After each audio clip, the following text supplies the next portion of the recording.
열왕기하 지금 오늘 본문은 현재 이스라엘이 남과 북으로 분열이 되어 있습니다.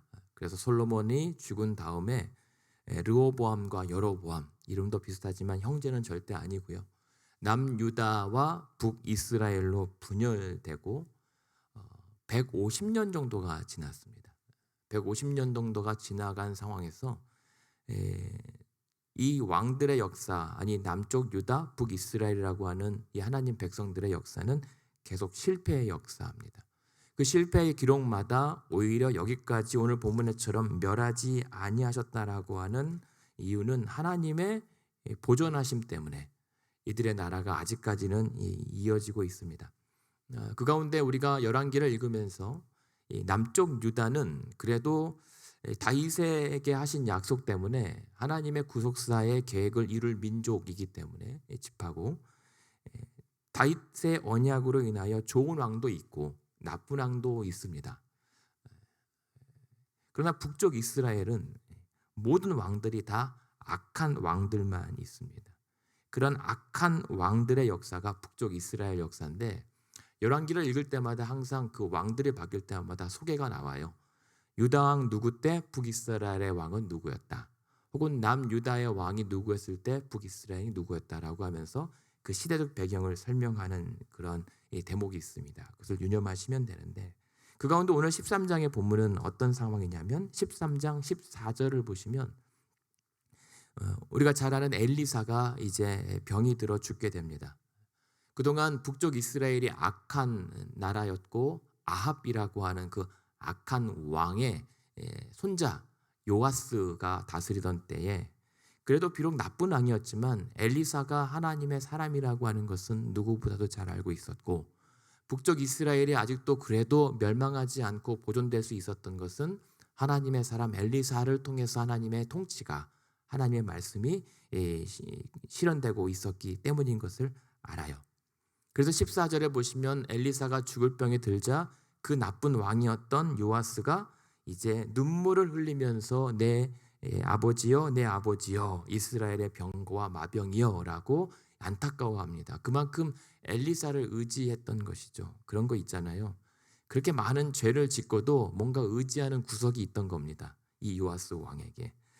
그런데 그것은 나쁜 습관입니다. 오늘 우리가 살면서도 죄를 지면서 에이 뭐 하나님 용서해 줄 거야 이런 어떤 빽이 있어서 짓는 습관적으로 짓는 죄가 더 무서운 것 아실 것입니다. 어쩌면 북이스라엘의 왕들의 습관적인 이 때문에 나라가 회복될 기미가 없어요. 이번에도 봐주시겠지 하는 거거든요. 그런데 지금 엘리사에게 와서 간청을 합니다. 이 나라는 어떻게 합니까? 그러자 이 엘리사가 이스라엘의 병거와 마병이여라고 하는 것은 그래도 자기의 나라가 사람의 힘과 군대로 지켜진 것이 아니라 그 마병과 그 무기보다 더 강한 엘리사, 아니 하나님의 엘리사를 통한 통치가 더 강력하다는 것은 다행히 알았기 때문에 도와달라고 하는 거예요. 이 말은 무엇입니까? 엘리사를 걱정한 게 아니에요. 결국에는 자기와 자기의 안위를, 그래서 죽기 전에 이 나라를 조금 위해서 뭔가 더 한 가지 해주십시오라고 부탁하는 거예요. 어쩔 수 없죠. 그럼에도 불구하고 15절에 보면 엘리사가 뭐라고 합니까? 요아스 왕에게 활과 화살들을 가져오게 하고 그 왕에게 활을 한번 쏘라고 합니다. 그래서 77절에 보면 동쪽 창을 향해서 활을 쏴요. 그러면서 설명합니다. 엘리사는 이것은 여호와를 위한 구원의 화살, 곧 아람에 대한 구원의 화살입니다 라고 얘기합니다. 지금 북쪽 이스라엘은 북이스라엘의 북쪽 이 국경에 있는 아람 군대의 핍박과 여러 가지 박해를 받고 있었거든요. 그러니까 엘리사가 없으면 언제든지 아람 군대가 쳐들어와서 자기들을 멸할 것을 알기 때문에 위태로운 거예요. 근데 그 엘리사가 그 심경을 잘 아니까는 활을 한번 쏘보십시오. 이것이 하나님 구원의 화살을 상징할 것입니다. 그리고 쐈는데요. 18절에 보면 그리고 그 화살들을 집어서 땅을 치라고 합니다. 땅을 치라고요. 도통 알 수 없는 명령을 합니다. 그래서 18절에 보면 몇 번을 칩니까? 요아스 왕이 땅 3번 정도 칩니다. 몇 번 치라고 얘기 안 했으니까. 근데 이 상황은 엘리사의 말을 듣고 요아스 왕이 긴가민가 한번 슬쩍 한번 그냥 한번 쳐보는 거예요. 그런데요, 19절에 하나님의 사람 엘리사가 화를 냅니다. 왕이 대여섯 번을 쳤으면 그 아람 군대와 왕이 진멸할 때까지 하나님께서 구원을 베풀었을 텐데 믿음 없이 세 번만 쳤으니까 세 번 정도는 이길 수 있습니다. 그러나 아람은 진멸되지 않을 것입니다라고 얘기를 해요. 아니, 애초에 몇 번 치라고 얘기를 해줬으면 좋잖아요. 몇 번 치라고 얘기도 안 했는데 세 번 쳤다고 화를 내면 요아스 입장에서는 기가 차죠. 근데 이게 무슨 말이냐면 그 하나님의 구원의 화살이라고 하는 사실을 들었다면, 그리고 그만큼 간절했더라면 화살로 땅을 치라고 했었던 이해하지 못할 명령이라도 하나님의 구원이 정말 몇 번이고 몇만 번이라고 임하기를 간절히 원한다면 역동적으로 땅을 쳤을 것이다라고 하는 거죠.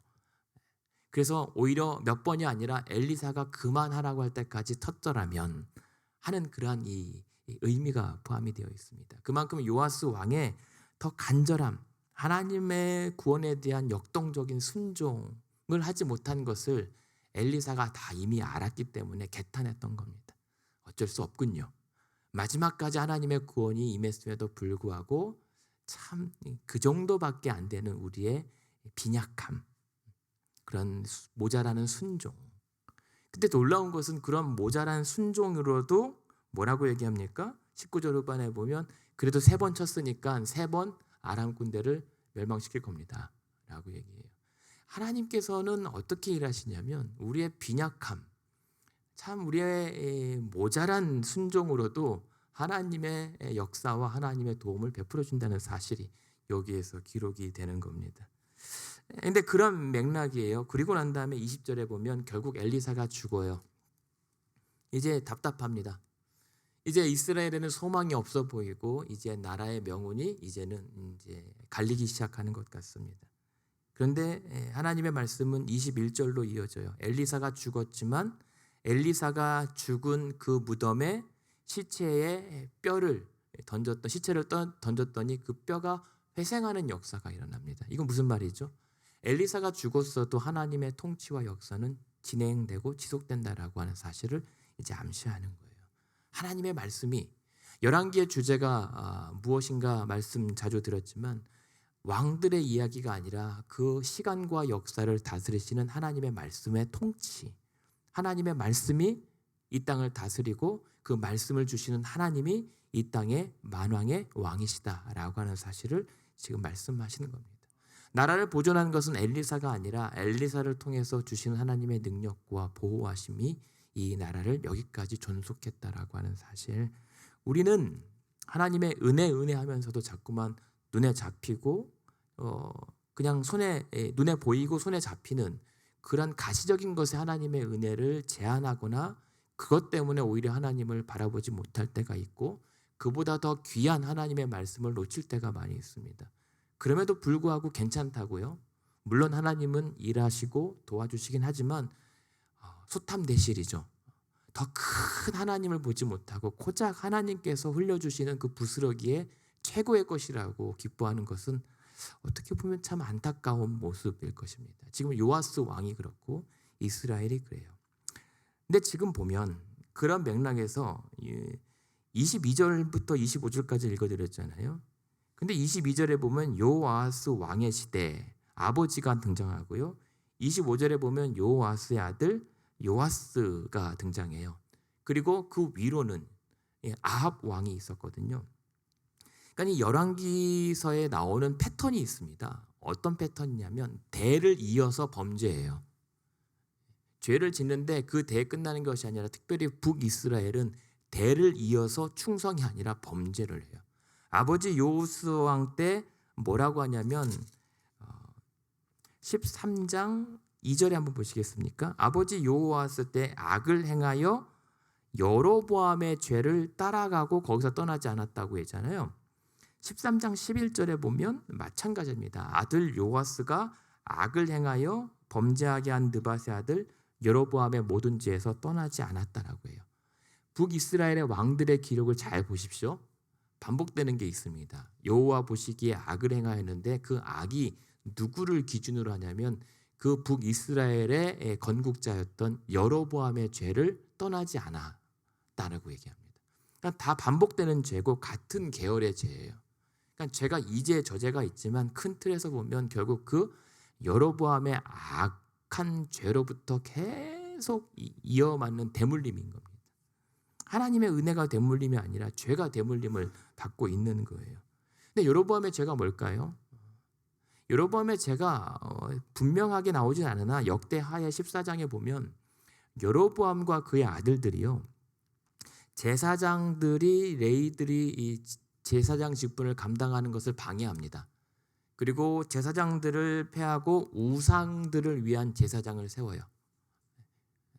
그러니까 하나님을 예배하지 못하게 하는 죄입니다. 그리고 우상을 위하여 예배토록 백성들을 현혹하는 기만죄입니다. 그게 북이스라엘에 계속 반복되었던 죄예요. 하나님을 온전히 섬기거나 하나님을 바라보지 못하도록 했던 게 여로보암의 죄였다면 오늘 요아스와 요아스에게도 그리고 북이스라엘의 모든 왕들이 똑같은 죄를 짓는 거예요. 하나님을 몰라서가 아니라 하나님을 의도적으로 예배하지 못하게 한 죄, 하나님을 섬기지 못하게 한 죄가 있다는 거죠.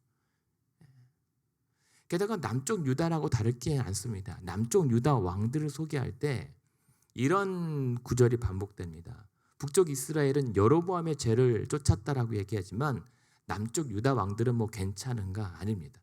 남쪽 유다 왕들에게는 그 죄가 대물림되어지는 그 표현을 뭐라고 하냐면 때로는 정직히 행하였으나 모든 산당은 제거하지 않았다라고 하는 겁니다. 산당은 제하지 않았다는 겁니다. 하나님께서 정하신 곳에서 예배하도록 그 율법에 명령했음에도 불구하고 자기 편의대로 예배드리는 산당, 혹은 그 산당이 결국은 우상의 제단으로 바뀌어지는 그 죄악들을 제거하지 못했다는 겁니다. 그러니까 이들의 죄는 관습이고 전통이고 뼈에 계속 새겨져서 그냥 흐르는 대로 믿어왔던 거예요.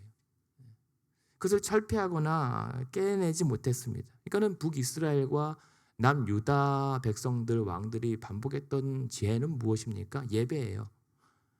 제사란 말입니다. 근데 이 제사는 결국 누구로 연결되는 겁니까? 십계명에서 첫 번째에서 네 번째 계명이요. 하나님 외에 다른 신을 두고 하나님의 여호와의 어떤 형상이든지 새기지 말고 여호와의 이름을 망령되이 일컫지 말고 결국 안식일을 거룩히 지키라고 하는 그 4계명을 아예 왕들이 앞장서서 지키지 못했던 거예요. 그러면 어떤 문제가 일어납니까? 하나님과의 관계가 다 어그러지고 깨어지면 나머지 5에서 10계명은 사람과 이웃들의 관계에서 지켜야 될 이 계명도 다 깨진 거예요. 하나님과의 관계가 깨졌는데 사람 간의 관계가 이어지겠습니까? 그러니까 이 말은 뭐냐면 이 사회가 총체적으로 다 망가져 버렸다는 겁니다. 우상으로부터 모든 패역한 죄악들이 삶에 깊숙이 스며들어 있었던 그냥 총체적 파국이었다라고 하는 것이죠. 그러한 모습을 보면서 하나님께서 가만두시겠습니까? 그때 임하는 것이 하나님의 진노와 하나님의 심판인 거예요. 그러니까 지금 북이스라엘이 그 가운데 아람 왕, 그 북쪽 위에 있는 나라가 계속 핍박하고 공격하잖아요. 이게 하나님의 심판이란 말입니다. 그러니까 그 하나님의 진노가 임하고 하나님이 계속 심판하는데도 요아스 그리고 우리가 잘 아는 그 유명한 아하방, 자기들이 살려고 그냥 거기에 혈안이 돼 있어요. 그냥 남의 성도에 포도밭 뺏으려고 혈안이 되어 있고 그냥 자기들이 악을 행하여서 자신들이 원하는 육신의 정욕들을 취하기 위해서 정신이 없습니다. 하나님의 진노와 심판은 관심이 없습니다. 그때그때 위기만 모면하면 되니까. 그게 나쁜 습관이 무엇이냐면 하나님이 그때마다 살려주셨거든요. 아직까지는. 곧 북이스라엘은 열왕기하 15장, 16장 가면 한순간에 망해버려요. 그러니까 하나님의 진노는 오래 참으시지만 그 진노의 대가는 한순간입니다. 우리가 죄가 누적되어서 이번에도 괜찮겠지 하지만 하나님의 진노의 심판이 임박하여 그냥 마지막에 오면 한순간에 무너질 수밖에 없는 게 하나님의 진노의 심판이란 말입니다. 그런 상황 가운데 이게 무슨 패턴이냐면 지금 보십시오. 죄도 반복되지만 22절에 보시면 아람 왕 하사엘이 항상 이스라엘을 학대했다라고 얘기합니다. 그런데 24절에 보면 아람의 왕 하사엘도 죽고 그의 아들 베나닷이 대신하여 왕이 되었습니다. 무슨 말입니까? 대를 이은 심판이 이었다는 거예요. 하나님의 심판도 끊이지 않고 계속 지속되었다라고 하는 겁니다. 왜냐하면 이 모든 것을 다스리는 이는 하나님의 주권과 통치이기 때문에 계속 죄의 대물림, 그렇다면 심판의 대물림도 지금 이어지는 모습인 거예요. 그래서 학대받게 합니다. 그런데 이게 23절에 차라리 없었으면 오히려 통쾌할 수 있는 상황인데, 그러나 우리를 좀 헷갈리게 하는 것은 23절 말씀이에요. 그렇게 죄가 대물림하는데도 하나님께서 어떻게 대하시냐면, 심판 중에서도 23절에 여호와께서 아브라함과 이삭과 야곱과 더불어 세우신 언약 때문에 이스라엘에게 은혜를 베풀며 불쌍히 여기시며 돌보사 멸하기를 즐겨하지 않았다는 거예요. 이게 참 하나님의 알 수 없는 것입니다. 그러니까 우리가 사람들이 보기에는 하나님이 이랬다 저랬다 하시는 것처럼 보여요. 근데 하나님도 참 답답하죠. 분명 진멸이 맞는데 하필 아브라함과 이삭과 야곱에게 그들에게 그의 후손들을 지키겠다라고 하는 그 하셨던 언약 때문에 이들을 멸하지 않으셨다라고 하는. 그래서 우리는 약속의 하나님이라는 거고 우리가 약속의 자녀라고 하는 겁니다. 만약에 하나님의 약속이 없었다면 이미 우리는 대물림하기도 전에 이미 한 번에 진멸될 진노의 본질상 진노의 자녀였던 것이죠. 그래서 봐주세요. 지금도 봐주고 계시는 거예요. 그냥 한 방인데 그 약속 때문에 봐주시는 거란 말입니다. 오히려 이 방식이 패턴이 뭐냐면 사사시대랑 똑같아요. 사사시대 때는 어떻게 했죠? 백성들이 패역하면 심판을 받고 심판 가운데 살려달라고 구원을 요청하면 또 하나님은 속도 없이 또 살려주시고 살려주셨더니 또 죄짓고 반복됐단 말입니다. 근데 여기 보면 13장 3절 앞으로 올라가십시오. 13장 3절에 보면 그 아버지 때도 이미 패악을 저지르고 있었는데 여호와께서 13장 3절에 보면 이스라엘에게 노하사 아람왕 하사엘의 손과 베나닷의 손에 넘겼습니다. 심판했습니다. 그런데 4절에 보면 아람왕이 이스라엘을 학대함으로 여호와스가 여호와께 간구했더니 하나님은 들으셔서 그들의 학대함을 보셔서 5절에 구원자를 이스라엘에게 주셔서 건져주셨다라고 하는 겁니다. 이게 하나님의 여전히 일하심의 방증이라는 거죠. 그리고 오늘도 마찬가지. 하나님께서 사인을 주시고 경고를 하실 때가 있고 그때 우리는 회개하고 돌이키나 어느새 살만하면 또 죄짓기에 바쁜 것이 우리. 그때마다 어렵고 공경 가운데 하나님께 또 요청하면 하나님은 또 살려주시고 우리를 멸하지 않고 보존하시는 것이 하나님의 일하심이라는 거예요. 이게 무슨 의미냐면 그래요. 우리의 죄도 대를 이어갑니다. 하나님의 심판도 우리가 살아있는 동안은 대를 이어 임하게 됩니다. 근데 우리가 죽지 않고 보존되는 이유는 무엇입니까? 하나님의 약속도 대를 이어 우리를 보호하고 계시기 때문이에요. 그것이 하나님의 말씀입니다. 말씀의 통치가 대를 이어서 우리를 붙잡아 보호하시고 지켜주시는 거예요. 말씀이 우리를 다스리고 있기 때문에. 왜요? 지금 13장에서 엘리사는 죽었어요. 엘리사는 죽었기 때문에 이제 더 이상 우리는 의지할 사람이 없는 거예요. 요아스는 사람을 의지했던 겁니다. 근데 하나님은 사람이 아니라 자신의 약속하신 말씀을 의지하라고 우리에게 가르쳐 주세요. 그것이 21절에 보면 그 엘리사의 그 무덤에 다시 뼈가 회생하는 그 기적과 능력이 일어났던 겁니다. 이 능력이 무엇입니까? 엘리사가 예전에 이 엘리야 선생으로부터 무엇을 구했습니까? 갑절의 성령의 역사를 구했잖아요. 실제로 그런 성령의 역사가 더 강력하게 일어났고 죽음 이후에도 그러한 말씀의 약속의 역사가 유효하다는 사실을 지금 여기에 나타내고 계시는 거거든요. 그러니까 지금 그러기 때문에 23절이 있는 거예요. 그러한 하나님의 말씀이 계속 우리를 통치하고 계시고 그러한 말씀의 약속 때문에 아브라함과 이삭과 야곱에게 주신 언약 때문에 이 나라가 존속되고 우리 인생이 그나마 지탱될 수 있다는 사실. 남쪽 유다도 마찬가지죠. 열왕기를 볼 때 남유다 왕들의 이야기를 잘 보십시오.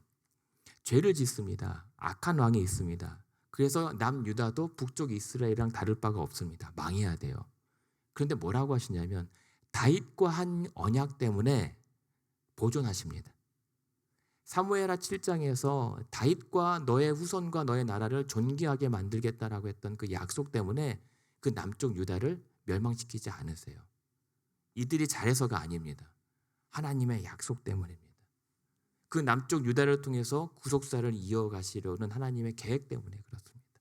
착각하면 안 됩니다. 오늘 우리가 하나님으로부터 복을 받든 은혜를 받든 어떤 모든 이 세상에서 성공이든 자람이든 다 우리 때문이 아니에요. 하나님의 약속 때문에, 하나님의 말씀 때문에 우리가 살아가는 겁니다. 열왕기는 그것을 말씀하시는 거예요. 하나님의 말씀은 영원부터 영원하다. 그 말씀의 통치를 받으라. 성경의 역사가 어떻습니까? 성경의 역사는 그래서 아담부터 마지막까지 죄인들의 역사예요. 여호와스와 요아스만이 아니라 아담부터 노아, 아브라함, 모세, 다윗, 구약에 보면 다 죄인들의 역사란 말입니다. 다윗도 죄인이잖아요. 살인범이잖아요. 그러니까 우리는 성경의 인물들을 어떤 영웅시하거나 위인처럼 여겨서는 안 돼요. 사실은 저와 여러분 우리와 같은 죄인에 불과합니다. 하나님 입장에서는. 그런데 다니엘은 조금 좀 별로예요. 너무 잘나셨어요. 다니엘. 그분 빼고. 근데 다니엘도 죄인이죠. 근데 그런 죄인의 역사가 왜 우리들의 죄의 역사가 한순간에 뭘로 바뀌어요? 은혜의 역사로 바뀌는 게 누구 때문입니까? 하나님의 약속 때문에 바뀌어요. 아담이 죽을 죄를 졌잖아요. 근데 하나님께서 아담에게 여자의 후손으로 온 인류를 구원하시겠다는 약속을 해버리세요. 그 순간 우리는 죄인의 사망의 역사가 아니라 은혜로 구원받은 의인의 역사로 탈바꿈 되는 겁니다. 노아에게도 물로 다시는 세상을 심판하지 않겠다라고는 보존의 약속. 아브라함에게는 횃불을 언약이라서 그 재물에 갈라서 피를 흘리게 한 다음에 하나님이 건너가심으로 말미암아 이 약속은 내가 지켜준다. 그러면서 모세에게는 율법을 주시지만 율법을 통해서 하나님의 큰 은혜를 더욱더 깊이 묵상하게 하시고요. 다윗에게는 너의 후손이 영원할 것이다라고 하는 그 약속을 주시는 거예요. 계속 살려주겠다라고, 구원하시겠다라고 하는 약속. 근데 그걸로도 안 되니까 뭐라고 합니까? 예레미야에게 내가 새 언약을 주겠다. 그것을 이 조문에 비석에 새기는 것이 아니라 너의 신비에 마음에 새기겠다 라고 하셨던 새 언약이 누굽니까? 예수 그리스도. 그 약속 때문에 우리가 오늘도 살아가는 거예요.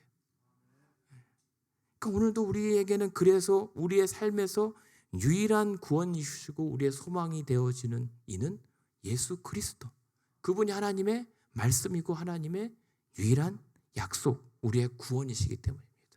그것 때문에 사는 거예요. 그러니까 그 말은 뭐냐면 그리스도의 통치를 받는다. 그분 아니면 우리가 죽을 수밖에 없다는 사실을 안다면 오늘도 그 하나님의 언약이신 예수 그리스도를 붙잡고 그의 말씀의 통치를 받고 그의 능력을 경험하는 것.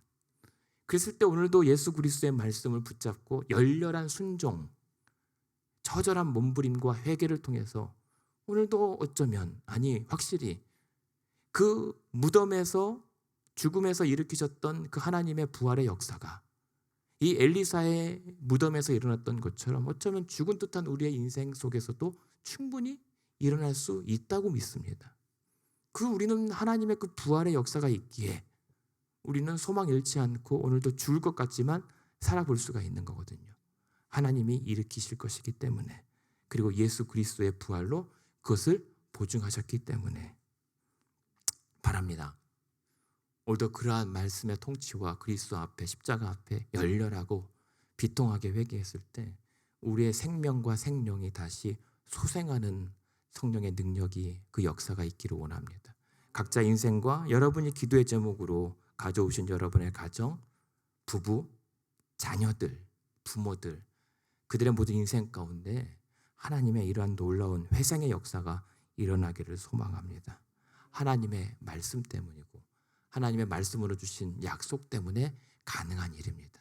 그리고 예수 그리스도의 이름으로, 그 우리의 유일한 중보이자이신 그리스도의 이름으로 구할 때 구하면 주신다고 약속을 하여 주셨습니다. 그래서 오늘도 이 말씀 앞에 우리가 결단한 것은 무엇이냐면, 오늘 우리는 죄 때문에 고난받을 수밖에 없는 처절한 인생이라는 사실을 인정해야 합니다. 건강했다고요? 어제 잠깐 걷다가 삐끗했더니 허리를 다쳤어요. 걷다가 삐끗하니까 눕는 것도 뛰는 것도 숨 쉬는 것도 재채기 하는 것도 고통스럽더라고요. 이게 우리 인생입니다. 젊은 사람이 갑자기 삐끗해서 찌찌시라고요? 이게 젊고 나이 들고의 문제가 아니잖아요. 우리는 어차피 인생은 그렇게 됩니다. 고난과 고통일 수밖에 없는 우리의 인생의 한계를, 우리를 그 굴레로부터 자유케 하신 이가 바로 하나님의 구원입니다. 그래서 하나님께서 오늘도 우리를 오래 참으시는 이유가 무엇입니까? 회개에 이르기까지 오래 참으시는 겁니다. 죄를 지었음에도 괜찮다고요? 그것은 하나님의 진노를 쌓는 결과입니다. 그러나 예수 그리스도 이름으로 회개하면 마치 없었던 것처럼 죄를 기억하지도 아니하시는 그 용서의 그 하나님의 약속과 긍휼하심 때문에 오늘도 다시 나와 뻔뻔하게 살아볼 수가 있는 겁니다. 다시 말씀의 통치를 받아보라고. 그 말씀의 통치를 받을 때 성령의 역사가 우리 가운데서도 일어날 것이라고, 회복될 것이고 생명을 주실 것이라고. 그래서 오늘 기도하면서 오늘도 그러한 말씀 붙잡고 그 약속 붙잡고 죄와 싸워 이기겠습니다. 그리고 그의 말씀에 열렬한 순종과 통렬한 회개로 내가 다시 서보겠습니다. 그럴 때에 오늘 저와 여러분에게 하나님의 그 크신 사랑하심과 예수 그리스도의 은혜와 성령의 역사가 함께 하시길 주님의 이름으로 축원합니다.